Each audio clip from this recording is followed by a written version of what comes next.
दोस्तों, आज फिर केमिस्ट्री क्लास में आपका स्वागत है। आज हम बात करते हैं एटॉमिक स्ट्रक्चर के बारे में।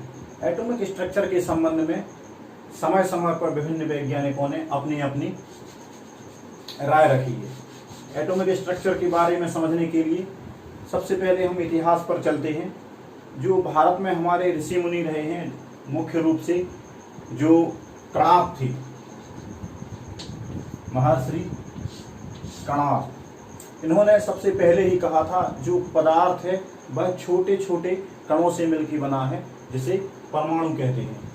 इसके बाद बहुत से वैज्ञानिक आए, प्लूटो, अरस्तु, लूसियस, इन्होंने भी अपनी राय रखी कि हाँ, जो पदार्थ है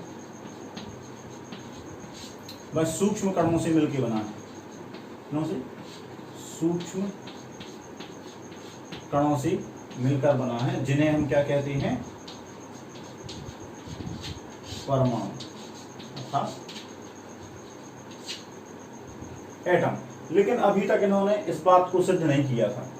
सन 1804 में जिन्होंने प्रयोग के आधार पर सिद्ध किया था कि पदार्थ छोटे छोटे कणों अर्थात परमाणुओं से मिलकर बना है, सर डाल्टन ने 1804 में सर डाल्टन ने बताया कि जो पदार्थ है वह छोटे छोटे कणों से मिलकर बना होता है, जिसे हम परमाणु कहते हैं। और परमाणु क्या होता है? अविभाज्य। इन्होंने क्या बताया कि परमाणु पदार्थ का सबसे छोटा कण है जो कि अविभाज्य है। ये बात ज्यादा दिनों तक नहीं चल पाई। समय समय पर नए वैज्ञानिक आए और उन्होंने अपनी खोजों के द्वारा यह सिद्ध कर दिया कि जो परमाणु हैं, परमाणु अविभाज्य नहीं है,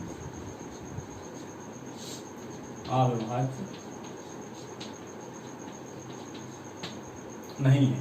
क्योंकि परमाणु को भी जब प्रयोगशाला में देखा गया तो पता चला कि परमाणु के भी अंदर इलेक्ट्रॉन, प्रोटॉन और न्यूट्रॉन जैसे पार्टिकल पाए जाते हैं, और इन्हें क्या कहा गया?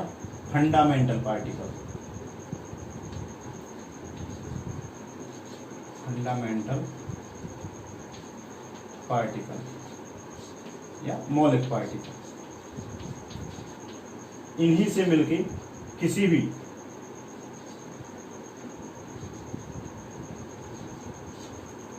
भी परमाणु का निर्माण होता है, और उसके जो अवयवी घटक होते हैं, इलेक्ट्रॉन, प्रोटॉन और न्यूट्रॉन, किसी भी परमाणु के। और प्रत्येक पदार्थ के परमाणु में इलेक्ट्रॉन, प्रोटॉन और न्यूट्रॉन की संख्या और उनकी व्यवस्था अलग अलग होती है। इनकी व्यवस्था को समझाने के लिए भी समय समय पर अब हम बात करते हैं कि इलेक्ट्रॉन, प्रोटॉन और न्यूट्रॉन, इलेक्ट्रॉन, प्रोटॉन और न्यूट्रॉन, परमाणु में इनकी व्यवस्था कैसी होगी? परमाणु में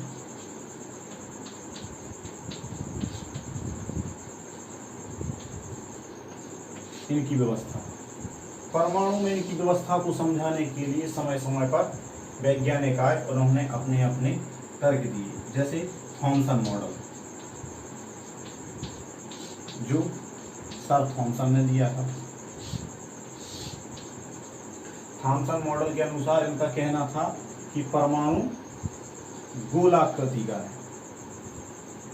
जिसके संपूर्ण भाग में धनावेश समान रूप से फैला हुआ है। जो ये भाग है समान रूप से क्या फैला हुआ है?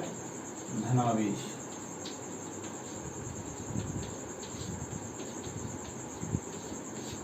धनावेश। और जो ऋणावेशित इलेक्ट्रॉन है वह गुच्छे के रूप में परमाणु के अंदर विद्यमान है।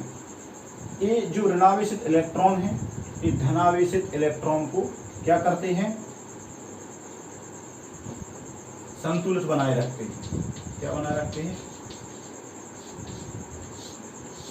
संतुलन की स्थिति में बनाए रखते हैं, जिससे पूरा का पूरा परमाणु न्यूट्रल अवस्था में रहता है। ये इनका कहना था। इसे इन्होंने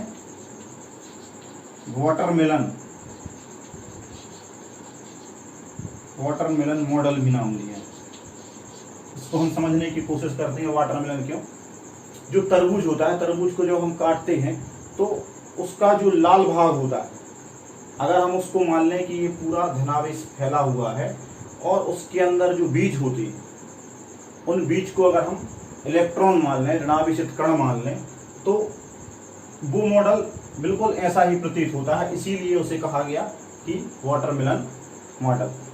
इस थॉमसन मॉडल से ये बात तो तय हो गई कि जो ऋणावेशित कण हैं वो धनावेश को संतुलित करते हैं और परमाणु स्थायी अवस्था में बना रहता है। लेकिन परमाणु स्ट्रक्चर को इसकी महत्वता नहीं मिली। आगे फिर इसके बाद एक और वैज्ञानिक आते हैं जिन्हें कहा गया रदरफोर्ड।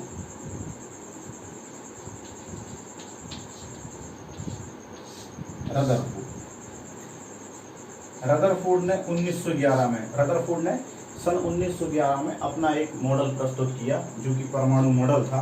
उन्होंने बताया, उन्होंने अपने प्रयोग में क्या देखा, एक स्वर्ण पत्र लिया।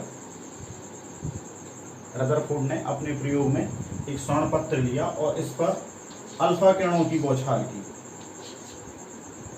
अल्फा किरणें जो कि धनावेशित किरणें होती हैं, जिनका आवेश धनावेश होता है, अल्फा किरणों की बौछार की और उन्होंने देखा कि कुछ किरणें लगभग 99% किरणें उस स्वर्ण पत्रिका में से सीधी बाहर निकल गई। इनमें कोई हलचल नहीं है और कुछ किरणें केंद्र से होती हुई अपने मार्ग से विचलित हो गई। इस तरीके से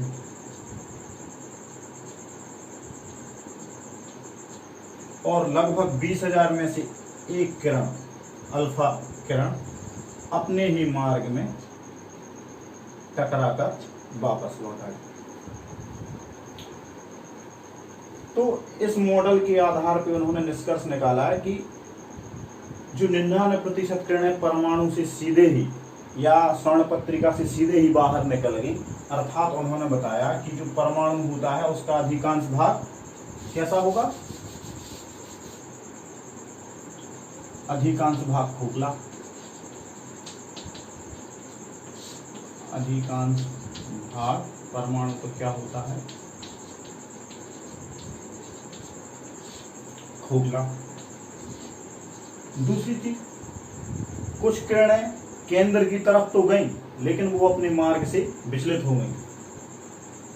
इससे सिद्ध हुआ कि जो केंद्र है वो ठोस होता है और धनावेशित भी होता है।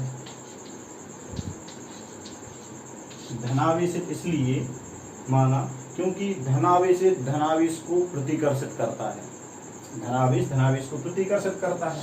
चूंकि अल्फा किरणें भी धनावेश हैं, अगर केंद्र धनावेश है तभी तो किरणें अपने मार्ग से विचलित हुई। तीसरा निष्कर्ष यह निकाला कि जो केंद्र की तरफ किरण गई वो अपने ही मार्ग में वापस लौट आई, अर्थात केंद्र जो है वो बहुत ठोस है, दृढ़, रिजिड बॉडी है। केंद्र जो है वो बहुत ठोस है। तो रदरफोर्ड ने अपने परमाणु मॉडल में इस प्रकार के निष्कर्ष निकाले और उन्होंने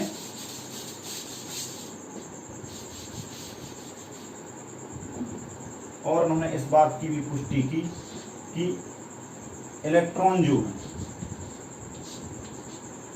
इलेक्ट्रॉन परमाणु के चारों तरफ,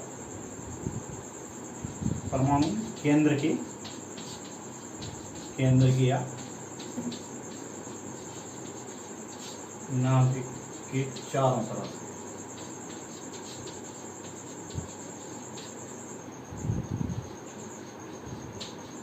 रहते ही, और ये रहते ही बस नहीं है, केंद्र के चारों तरफ क्या करते हैं, चक्कर लगाते हैं। इस बात का भी इन्होंने निष्कर्ष निकाला कि इलेक्ट्रॉन जो है परमाणु के नाभिक के चारों ओर चक्कर लगाते हैं। तो ये उन्होंने परमाणु मॉडल दिया। इस मॉडल से हम ये बात तो समझ सकते हैं कि परमाणु की आकृति गोल होती है और इसके चारों तरफ वृत्तीय कक्षाओं में क्या करते हैं, इलेक्ट्रॉन चक्कर लगाते हैं। ये बात तो तय है। और जो नाभिक होता है वो धनावेशित होता है। नाभिक जो होता है वो धनावेशित होता है और इलेक्ट्रॉन इनकी बाहरी कक्षाओं में चक्कर लगाते हैं। ये बात इन्होंने सिद्ध कर दी। इतना सब बताने के बाद इस मॉडल में कुछ कमियां रह गई। इन्होंने एक बात बताई कि जो इलेक्ट्रॉन होते हैं वो ऋणावेशित कण होते हैं और नाभिक के चारों ओर चक्कर लगाते हैं। अगर कोई भी आवेशित कण यदि चक्कर लगाता है तो वो अपनी ऊर्जा को धीरे धीरे उत्सर्जित करेगा, और अगर अपनी ऊर्जा को उत्सर्जित करेगा तो उसकी ऊर्जा कम होती जाएगी।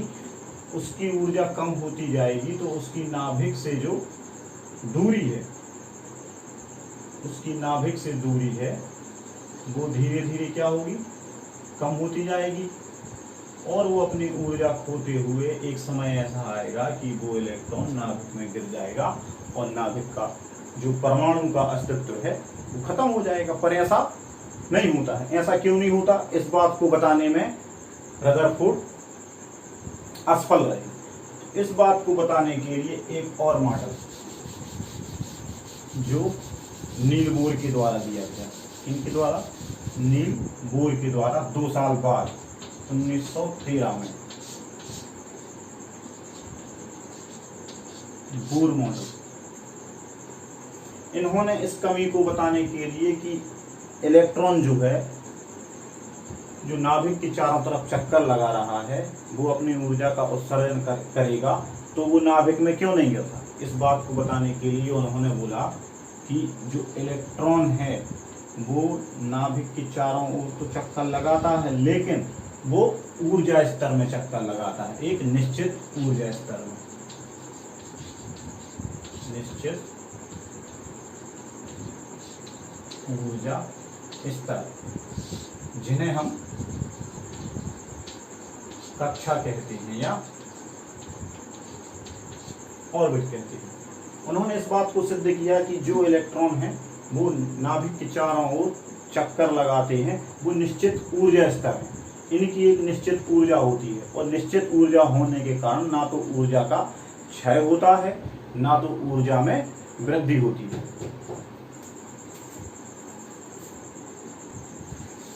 और बोर ने साथ ही साथ ये बताया कि इन निश्चित ऊर्जा स्तरों में इनकी ऊर्जा, जैसे ही नाभिक से हम दूरी पर बढ़ते हैं, इनकी ऊर्जा धीरे धीरे बढ़ती जाती है। क्या होती है, नाभिक की दूरी के साथ साथ इनकी ऊर्जा बढ़ती जाती है। और इन्हें उन्होंने नाम दिया 1, 2, 3, 4 या K, L, M, N। नाभिक के जो सबसे पास वाला ऊर्जा स्तर है, नाभिक के सबसे पास या प्रथम, नाभिक से प्रथम, उन्होंने क्या नाम दिया उसे, 1 या K। नाभिक से जो द्वितीय है, दूसरा ऊर्जा स्तर है, उसे क्या नाम दिया, L 3 के लिए, M 4 के लिए, N।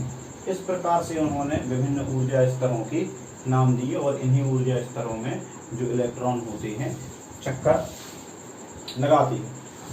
उन्होंने हाइड्रोजन परमाणु के द्वारा इस बात को समझाने की कोशिश की कि अगर किसी इलेक्ट्रॉन को ऊर्जा दी जाती है तो वो उच्च ऊर्जा स्तर में चला जाता है, वो ऊर्जा को ग्रहण करता है और वो उच्च ऊर्जा स्तर में चला जाता है।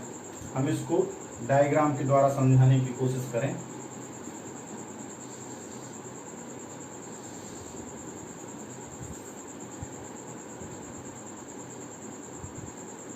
ये सामान्य अवस्था है, जैसे नीचे जो हमने लाइन बनाई है सामान्य अवस्था है, यहाँ पर कोई इलेक्ट्रॉन है और हमने इसे क्या दी, ऊर्जा। तो यहाँ से कहाँ पहुंचा, ऊपर उत्तेजित अवस्था में।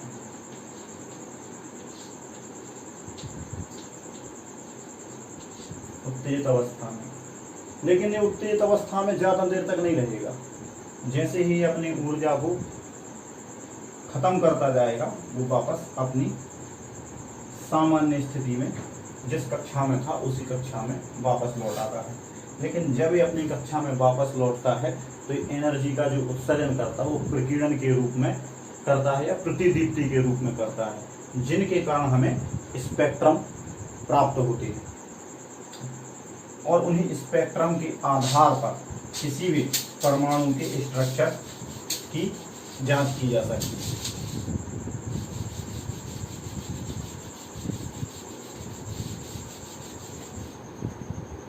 जितने भी ज्ञात तत्व हैं उनके जो भी परमाणु हैं, अगर उन्हें ऊर्जा दी जाती है तो एक प्रतिदीप्ति उत्पन्न करते हैं और वो उनका एक अभिलाक्षणिक गुण होता है। प्रत्येक तत्व के परमाणु की जो प्रतिदीप्ति क्षमता होती है वो अलग अलग होती है। उन्होंने हाइड्रोजन के प्रयोग में बताया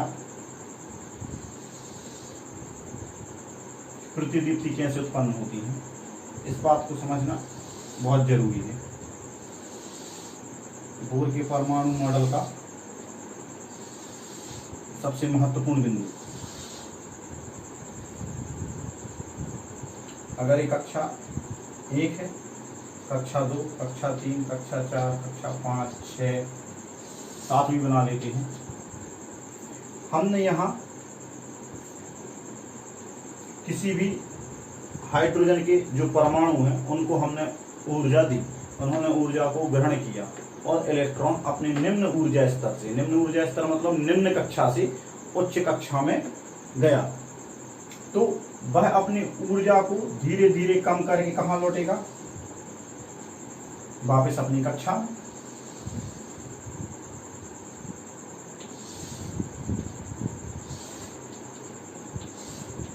वापस अपनी कक्षा में लौटेगा। अब उसके कक्षा में लौटने का क्रम अलग अलग हो सकता है।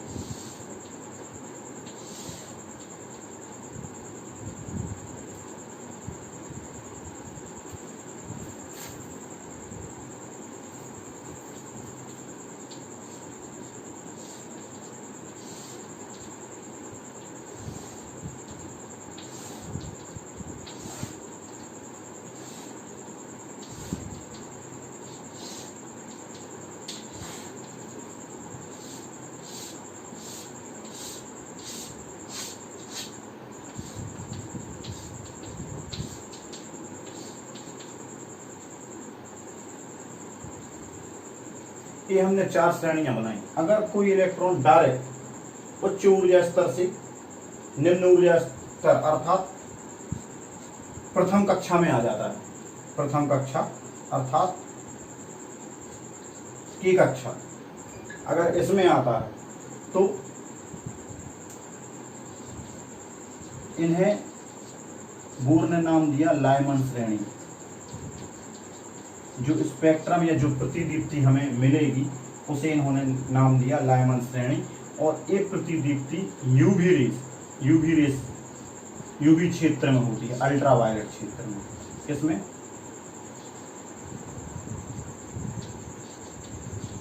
अल्ट्रावायलेट क्षेत्र में।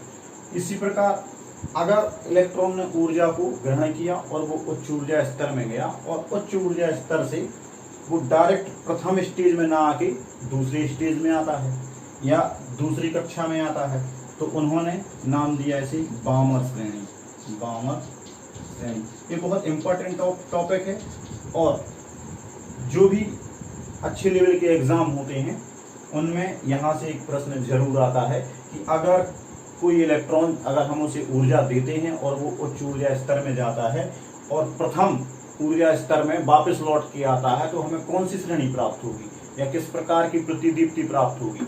तो हमें बताना होगा कि लाइमन श्रेणी और अल्ट्रावायलेट प्रतिदीप्ति प्राप्त होगी।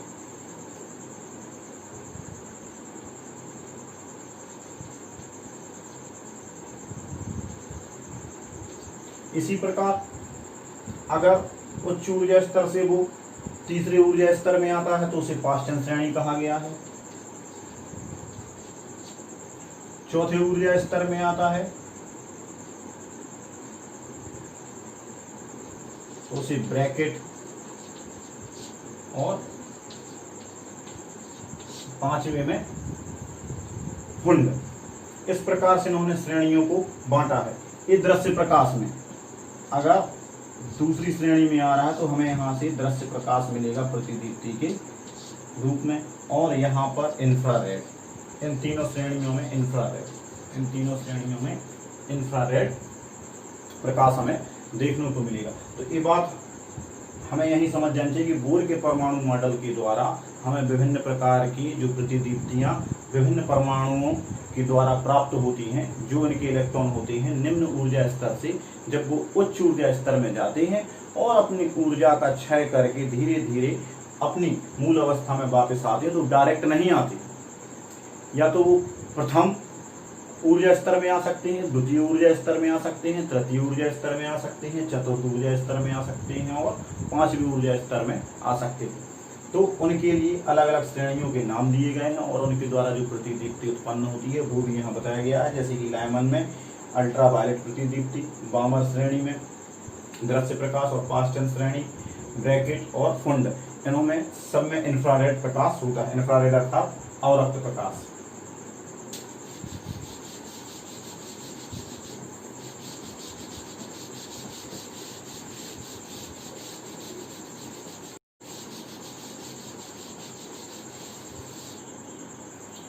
तो इस प्रकार से विभिन्न वैज्ञानिकों ने अपने अपने प्रयोगों के द्वारा हमें यह बताने की कोशिश की कि परमाणु का स्ट्रक्चर कैसा होता है। तो अब हमें नॉर्मल वे में ये बात तो समझ में आ गई है कि परमाणु में एक केंद्र होता है जिसमें प्रोटॉन जो धनावेशित होते हैं, न्यूट्रॉन जिन पर कोई आवेश नहीं होता है, और इनकी चारों तरफ कक्षाएं होती हैं। कक्षाएं किन्होंने नाम दिया? बोर ने। क्या नाम दिया? कक्षा, या इन्हीं को इन्होंने क्या बोला? ऊर्जा स्तर या ऑर्बिट या कोश। ये सब नाम हमें आने वाले टॉपिक में हमेशा परेशान करने वाली, इसलिए यहीं अगर हमने समझ लिया कक्षा, ऊर्जा स्तर, ऑर्बिट, कोश, हम कुछ भी कहें हम कक्षाओं की बात कर रहे हैं। और इन्हें नाम क्या दिया गया? K, L, M, N, 1, 2, 3, 4। और इन्होंने एक चीज और बताई कि इन ऊर्जा स्तरों में ऐसा नहीं है कि चाहे जितने इलेक्ट्रॉन भरे जाएं। इन्होंने बताया कि जो कक्षाएं हैं उनमें n स्क्वायर इलेक्ट्रॉन भरे जाएंगे। n बराबर 1, 2, 3, 4, 5 ये हो सकता है। तो इनमें इलेक्ट्रॉनों की संख्या कितनी होगी कक्षाओं में? n square. अगर प्रथम कक्षा है 1 का स्क्वायर करेंगे तो 2 इलेक्ट्रॉन होंगे। दूसरी कक्षा है 2 का स्क्वायर करेंगे तो 4 इलेक्ट्रॉन होंगे। सॉरी 2n स्क्वायर, कितने इलेक्ट्रॉन होंगे? 8 इलेक्ट्रॉन होंगे। इसी प्रकार तीसरी कक्षा में 18 इलेक्ट्रॉन होंगे। इस प्रकार से इलेक्ट्रॉन भरने का अगली कक्षा में 32 इलेक्ट्रॉन होंगे। इस प्रकार से इनमें इलेक्ट्रॉन कक्षाओं में भरे जाएंगे। तो ये बात निश्चित तौर पे आप लोगों को समझ में आ गई होगी कि शुरुआत से ही परमाणु के बारे में विभिन्न प्रकार की खोजें चलती रही हैं।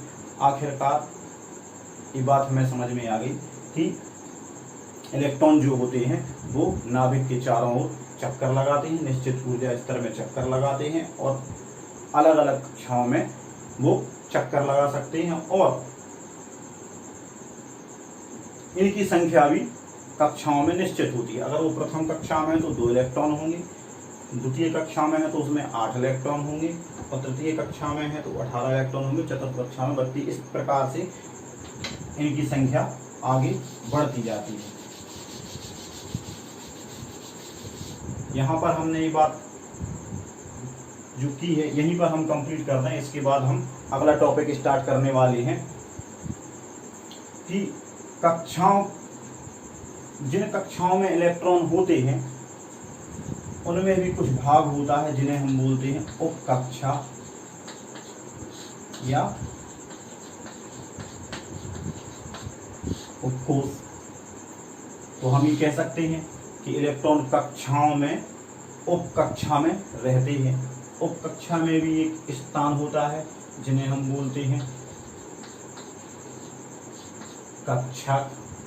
हम इसको एक छोटे से एग्जांपल के द्वारा समझाते हैं। जैसे कोई आपसे पूछता है आप कहाँ रहते हैं, तो मैंने बोला कि मैं विवेकानंद नगर में रहता हूँ, तो वो बोलेगा विवेकानंद नगर क्या हो गया, हमारी कक्षा। बोलेंगे विवेकानंद नगर में कहाँ रहते हो, तो हम बोलेंगे भाई हम MIG 5 में रहते हैं। ये मेरा मकान नंबर हो गया MIG 5। MIG 5 मेरा क्या हो गया, मकान नंबर हो गया। मैं MIG 5 में रहता हूँ। मकान नंबर अर्थात ये हो गया हमारा उपकोष। अब वो बोलेगा भाई MIG 5 में किस कमरे में रहते, तो हम बोलेंगे भाई बेडरूम में रहते। तो जो हमारा बेडरूम है वो हो गया कक्षा। तो इस प्रकार से हम इलेक्ट्रॉन के पाए जाने की व्याख्या कर सकते हैं कि इलेक्ट्रॉन आखिर कहाँ पाया जाता है। इलेक्ट्रॉन कक्षाओं में चक्कर लगाते, कक्षा में भी कहाँ, उपकोष में, उपकोष में भी कहाँ, वो कक्षक में रहती है। तो साथियों ये बात यहाँ तक आप लोगों को समझ में आ गई, और इसके आगे जानने के लिए मैं अगला वीडियो तैयार करने वाला हूँ, उसको जरूर देखें। इसके आगे का जो क्रम है निरंतर बढ़ता जाएगा और आप लोगों के लिए केमिस्ट्री एकदम ईजी होती जाएगी। आगे कक्षा में हम पढ़ेंगे कक्षा, उपकोष, कक्षक, और इसमें इलेक्ट्रॉन किस प्रकार से भरे जाते हैं। धन्यवाद।